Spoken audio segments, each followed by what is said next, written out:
also with Lieutenant Dan Owen. Good afternoon, everyone. Thank you and welcome to Bishop Airport.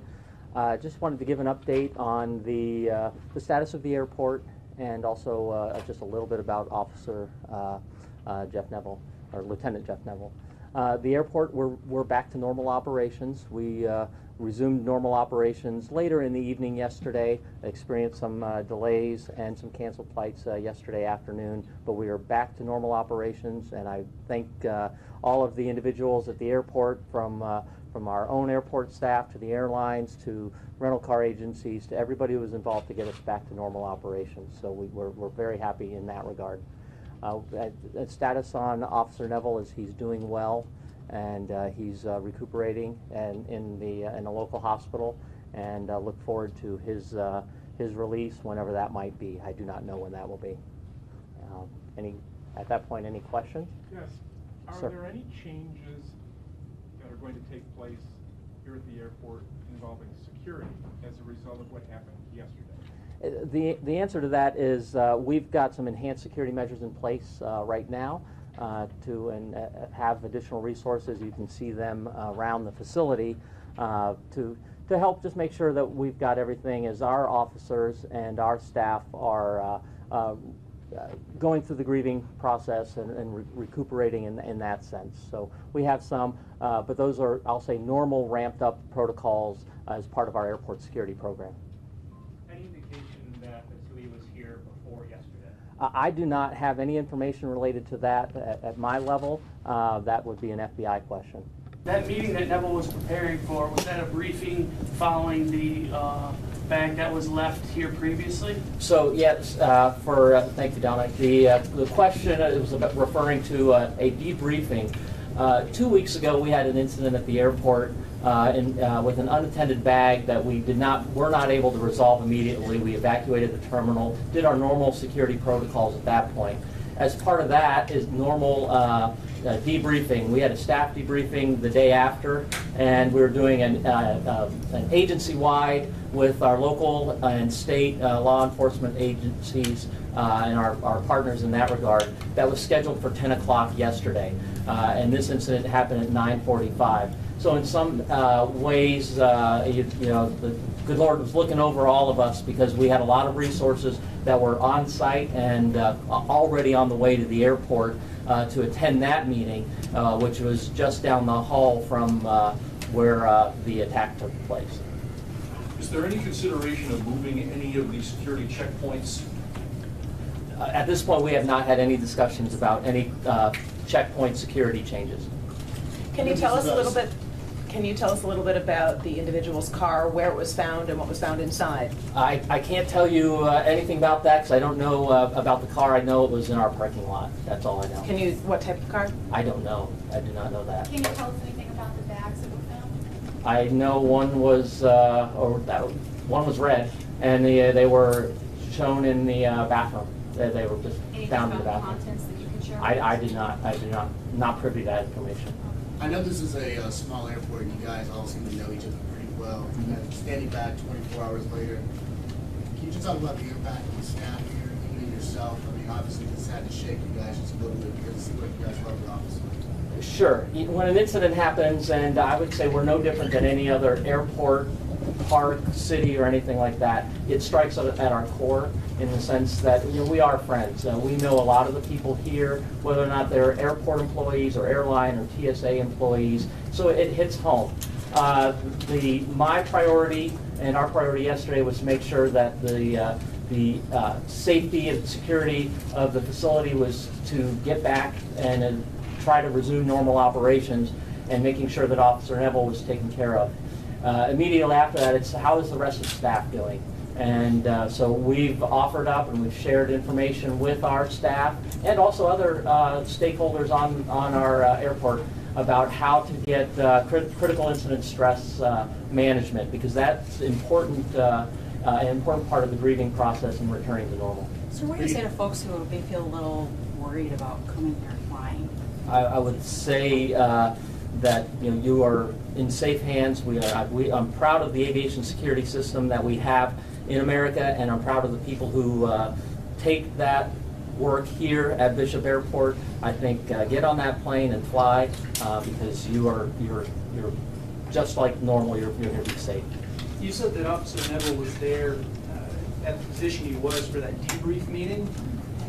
If that debrief meeting had not been happening, would there not have been a police officer there at that? It was just coincidence that he was there, and from what I understand, he wasn't there to get ready for the briefing.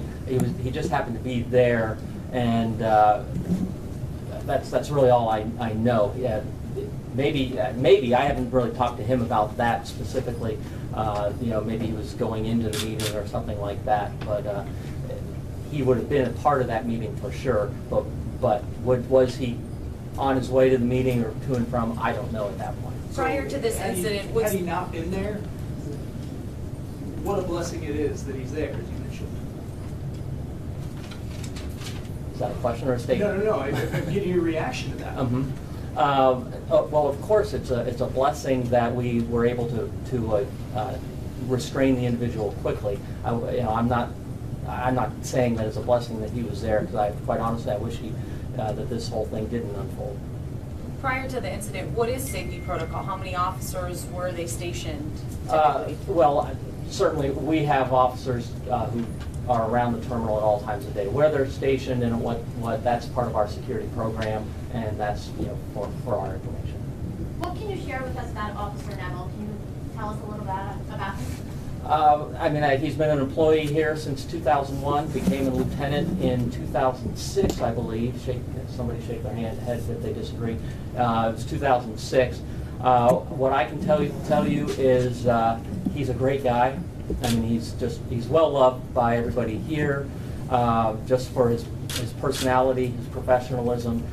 He treats everybody with respect, and that's not everybody that's employed, that's passengers and the public. Anything else? Yes. Oh, anything for Dan? Yes, go ahead. Is it a concern security-wise that, in essence, anybody can bring anything into this airport, whether it be a knife, gun, or anything? I can answer that. Yeah. We're always concerned about airport security, and that's at any airport in the country. And our primary concern is to make sure that passengers can get on and off the airplane.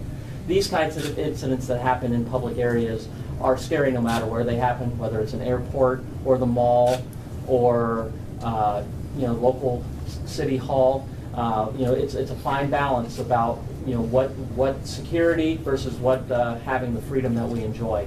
So that's our thought on it. Is we've got to maintain that balance, and what's right or wrong really is just in response to whatever the situation may be. How long was Lieutenant Neville on his own, essentially, after the stabbing before another officer jumped in to help? Matter of seconds. I don't know exactly how long. I know how quickly we got there. Dan can answer that really quick because he was there. We were right outside of the location where the event happened, getting ready for our meeting. One of our other employees were visiting, having a conversation with Lieutenant Neville. He jumped in and helped, and then myself and Public Safety Director Chief Miller arrived on the scene within 4 or 5 seconds. We were only 15 feet away. Did you hear the commotion? What let you know it was happening? Yes, we heard the commotion. Right outside of the meeting is a glass. We heard it, saw it, and then responded appropriately. Can you tell us what you heard? We heard some screaming and some wrestling right outside of the meeting area. What specifically was your role?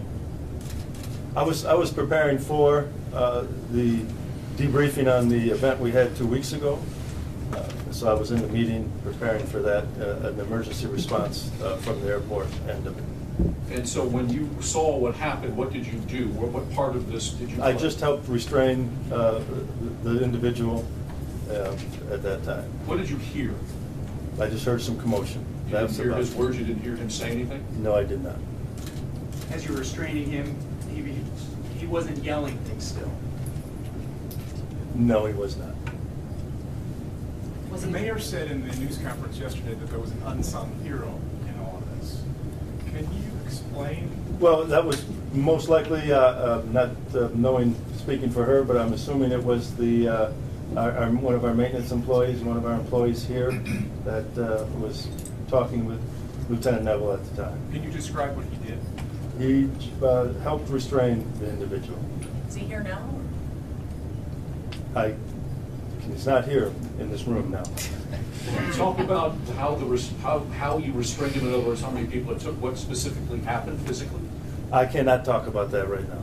What was kind of going through your head then, I guess, if you can't talk about exactly what happened? What What was going through my head, seeing a colleague, a good friend of mine, being attacked and stopping it as quick as I possibly could. Did you offer first aid? Immediately, yes, with some of the other airport staff, and then I got called on my radio for the EMTs and paramedics to respond from the firehouse, which were here within 90 seconds. If you think about if you guys weren't so close, if they weren't so fast, this could have been. Could have been a lot worse, absolutely.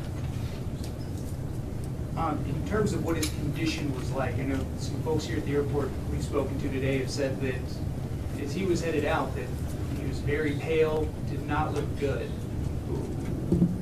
How would you depict that? I would say that's fairly accurate from those people's reports. Yes, as a medical response, a responder, we were treating him. We were controlling the bleeding. Paramedics were administering IVs at that time and getting him ready for package in the ambulance and respond to the local hospital. Could you describe how he looked and if he said anything? We were not talking face to face. We were just trying to control the bleeding and control the situation.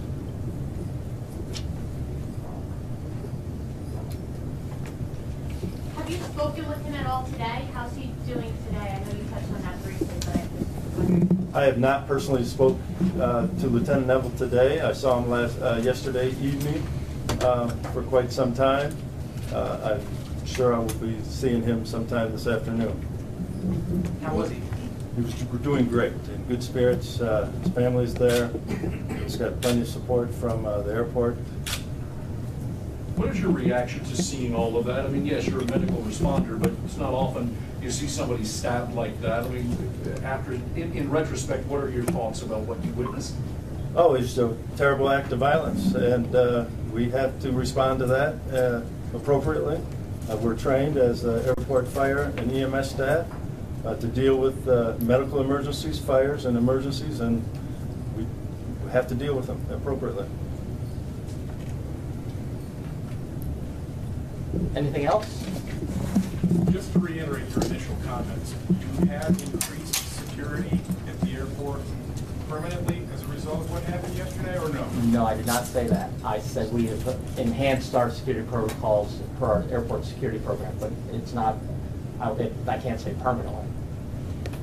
We will be reviewing this as an after-accident debriefing, and where we go from there, we'll judge if we make any long-term changes. But in the immediate, we have not decided to make any permanent changes in the 24 hours that we've had this time. Who was it that found the bags in the bathroom? I'm unsure. I mean, it unfolded, but I can't tell you that. I just don't know. So, but they were found quickly as part of the response. That's why we evacuated the terminal. What do you have to say about this maintenance man just jumping in right away? Well, I think, and I'm not afraid to say, I believe he saved Jeff's life. I believe, I'm proud of all of our responders, and I'm especially proud of him because he jumped out there and did something that is courageous. I'd like to say we'd all do the same thing, but I can't even say that I would. So I can't thank him enough. I've already thanked him a lot. I'm just really proud that he's part of this team. What can you tell us about him? He's an airport maintenance worker with the Bishop International Airport Authority. And how long has he been here? Is he from the area? How old is he? I don't know. I don't know how old he is. I believe you didn't know that. I've only been here 3 years, so I don't know all the ins and outs of everybody yet. Well, yeah, lives in the local area. He lives in our community. He is approximately over 55 years old.